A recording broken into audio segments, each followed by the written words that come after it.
사랑과 은혜가 풍성하신 살아계신 하나님 아버지, 오늘도 주의 전에 우리를 불러주셔서 감사함을 드립니다.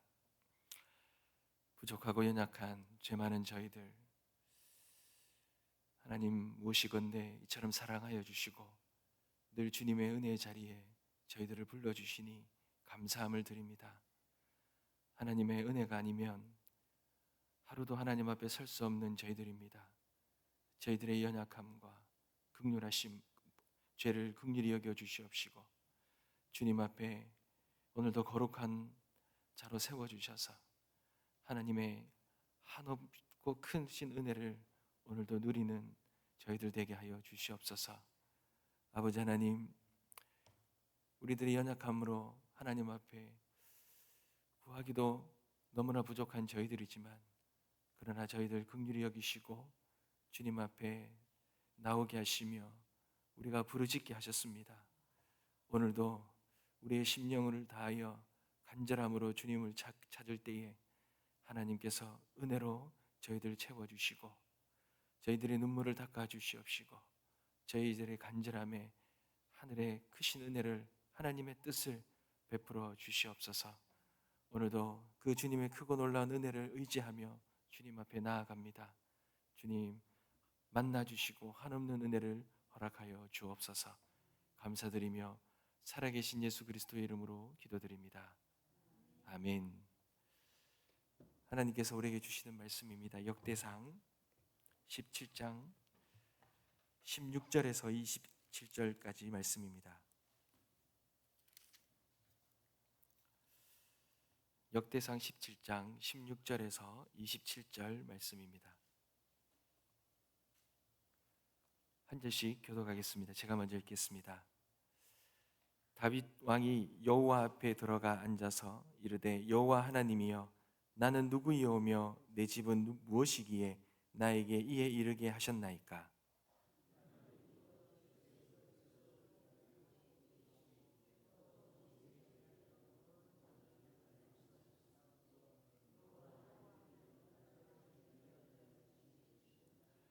주께서 주의 종에게 베푸신 영예에 대하여 이 다윗이 다시 주께 무슨 말을 하오리이까? 주께서는 주의 종을 아시나이다.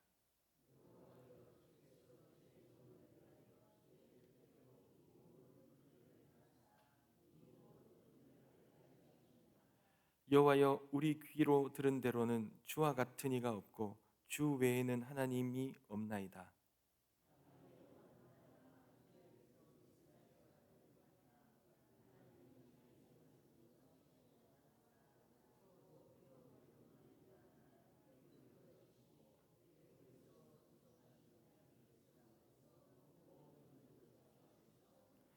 주께서 주의 백성 이스라엘을 영원히 주의 백성으로 삼으셨사오니 여호와여, 주께서 그들의 하나님이 되셨나이다.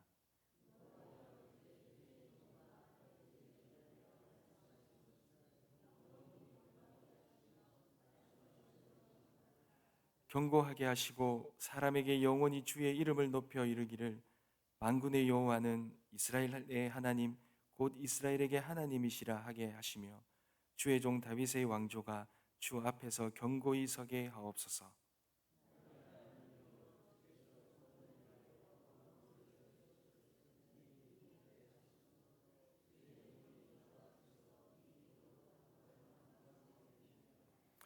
여호와여, 오직 주는 하나님이시라.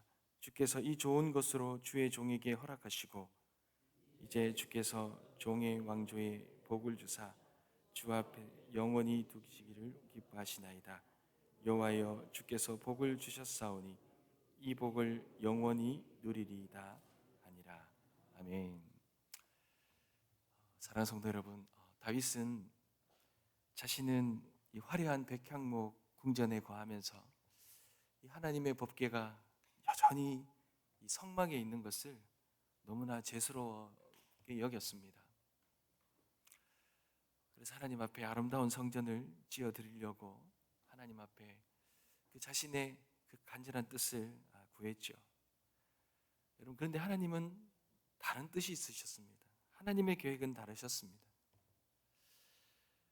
하나님은 다윗이 아니라 이 솔로몬을 통해 그리고 그의 후손의 이 다윗의 왕조를 통하여서 그 왕조를 영원히 하나님께서 영원히 그 왕조를 지키시면서 그 영원한 성전을 짓기를 하나님은 계획하셨습니다.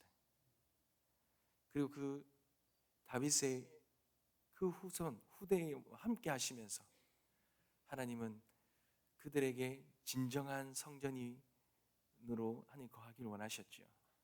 그것이 예수 그리스도를 통하여 실제로 이루어지는 것입니다. 자신의 뜻과는 달랐습니다.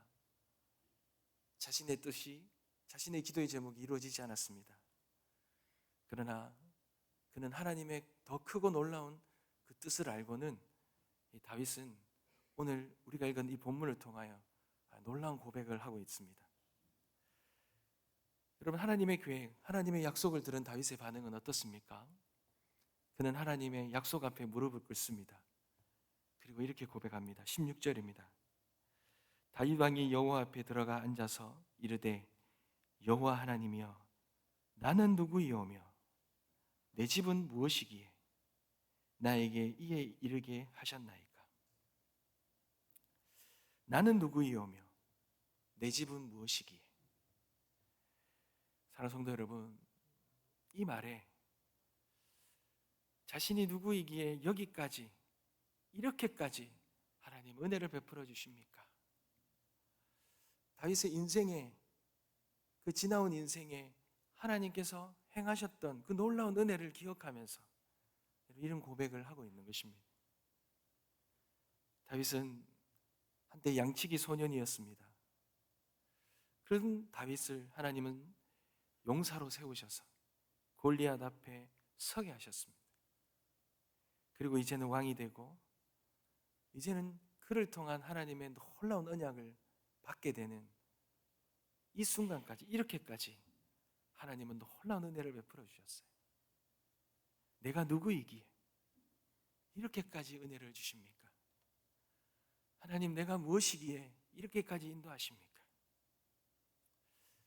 여러분, 다윗은 늘 자신의 인생을 생각하면 하나님의 행하심이 너무나 놀랍고 그 은혜가 너무나 컸습니다. 그리고 그는 정말 자신은 아무것도 아닌데 어떻게 이렇게 큰 은혜를 주시냐는 그 고백을 그는 날마다 하나님 앞에서 그렇게 행했던 것입니다. 여러분, 시편 8편 4절에 보면 사람이 무엇이기에 주께서 그를 생각하시며, 사람이 무엇이기에 그 높으신 하나님께서 이렇게까지 생각해 주십니까? 다윗은 하나님의 크고 놀라운 은혜를 정말 깊이 깨달았던 것입니다. 사랑하는 성도 여러분, 우리도 마찬가지 아닙니까? 여러분, 이 자리에 있는 우리는 은혜가 아니고서는 설명될 수가 없습니다. 우리가 여기에 서 있는 것, 하나님이 우리의 자격을 보시지 않기 때문입니다. 우리의 사람의 됨됨이를 보시지 않기 때문이에요. 하나님은 무조건적이고 일방적인 사랑으로 우리를 그렇게 받아주시고 은혜를 베풀어 주셨습니다. 여러분, 마태복음 20장에 보면 포도원 품꾼의 비유가 나오지 않습니까? 여러분, 그 포도원 품꾼의 비유에서 마지막에 온 품꾼, 마지막에 그 포도원에 불려온 이 일꾼의 그 일꾼이 어떤 고백을 합니까? 그는 이제 마지막 마치기 직전에 1시간밖에 일하지 않습니다. 그러면서도 동일하게 아침 일찍부터 나온 사람과 동일한 한 데나리온을 받습니다. 그러자 그가 스스로 이렇게 말하잖아요. 내가 누구이기에? 여러분, 그렇지 않습니까? 자신이 누구이기에 어떻게 이렇게 1시간밖에 일하지 않았는데 하루 종일 일한 사람과 똑같은 임금을 주시고 똑같은 대우를 해주십니까? 여러분, 왜 그렇습니까? 하나님의 은혜는 우리의 자격이나 우리의 노력의 대가가 아니기 때문에 그렇습니다. 주님의 그 무한하신 크고 놀라우신 그 마음으로 그 사랑에서 흘러나오는 그러한 은혜이기 때문입니다. 다윗은 그렇습니다. 그 하나님의 크고 놀라운 은혜를 알았습니다. 그러자 그는 놀라운 고백을 하잖아요. 하나님, 그 하나님은 얼마나 크십니까? 여호와 같은 이는 없습니다. 우리의 귀로 들은 대로 하나님 같은 분은 없다라고 그는 그렇게 하나님을 높이고 있습니다. 사랑하는 성도 여러분, 우리가 어떤 자인지를 알고 우리에게 베풀어 주신 그 하나님의 은혜가 얼마나 크고 그분이 얼마나 놀라운지를 우리가 안다면 우리는 우리의 이 나됨을 알고 하나님의 크신 은혜를 높이는 진정한 감사가 터져나올 것입니다. 여러분, 사도 바울이 그랬지 않습니까? 고린도전서 15장에 나는 사도 중에 가장 작은 자라고 고백하면서 그러나 나의 나된 것은 다 하나님의 은혜로 된 것이다 라고 그렇게 고백했습니다. 사도 바울은 자랑할 것이 너무나 많은 사람이었습니다. 그러나 그가 주님을 만나고는 자신이 얼마나 죄인인 것을 알잖아요. 과거에 교회를 핍박했던 사람이고 정말 어떻게 보면 하나님을 가장 핍박하고 어렵게 했던 그런 사람인데 그런 그를 복음을 전하는 사도로 세우신 것, 이 모든 것이 다 하나님의 은혜라고 그는 그렇게 감사하며 하나님을 높이고 있는 것입니다. 사랑하는 성도 여러분, 우리에게도 이런 은혜가 넘쳐나기를 소망합니다. 나의 나된 것은 다 하나님의 은혜임을, 하나님 내가 무엇이기에 이처럼 사랑하여 주십니까? 이렇게 하나님 앞에 세워주십니까? 이런 감사의 고백이 우리에게서 온전히 고백되어지는 오늘 이 시간이 되어지시길 간절히 소망합니다. 사랑하는 성도 여러분, 다윗은요 자신의 이 의지가 꺾였습니다. 자신이 간절히 바라는 기도의 제목이 하나님 앞에 받아들여지지 않았습니다.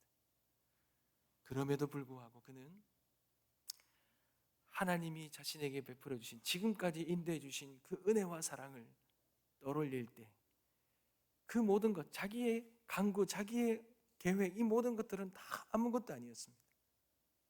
그리고는 그는 자신의 생각과는 너무나 다른 크고 놀라운 하나님의 그 놀라운 은혜와 하나님의 계획하심을 믿음으로 바라보고는 그는 그리고 이제 놀라운 고백을 하죠.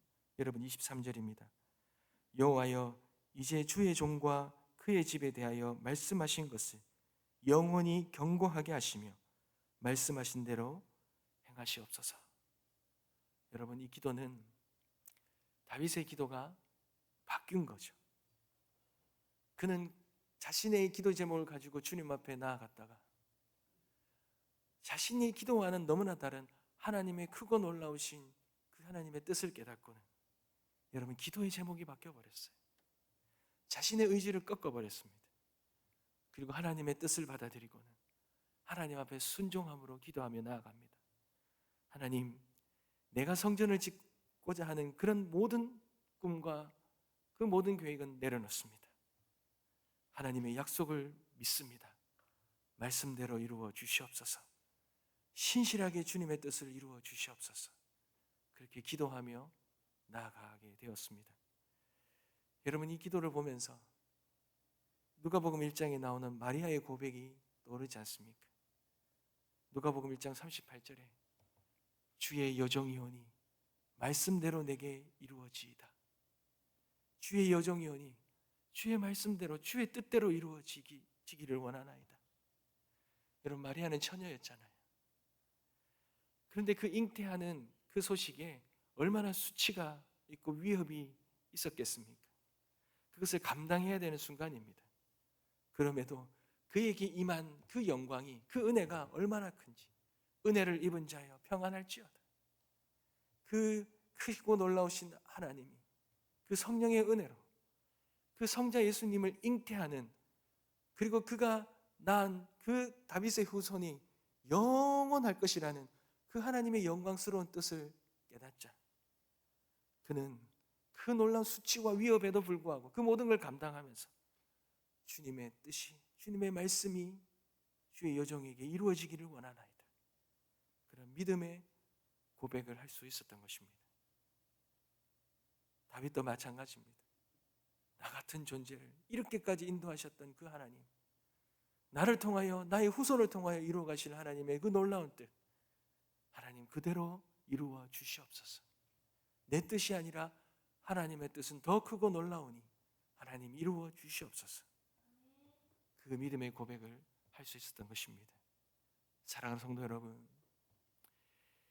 하나님의 놀라운 은혜로 살아가는 사랑하는 성도 여러분, 오늘 이 말씀을 우리도 받기를 소망합니다.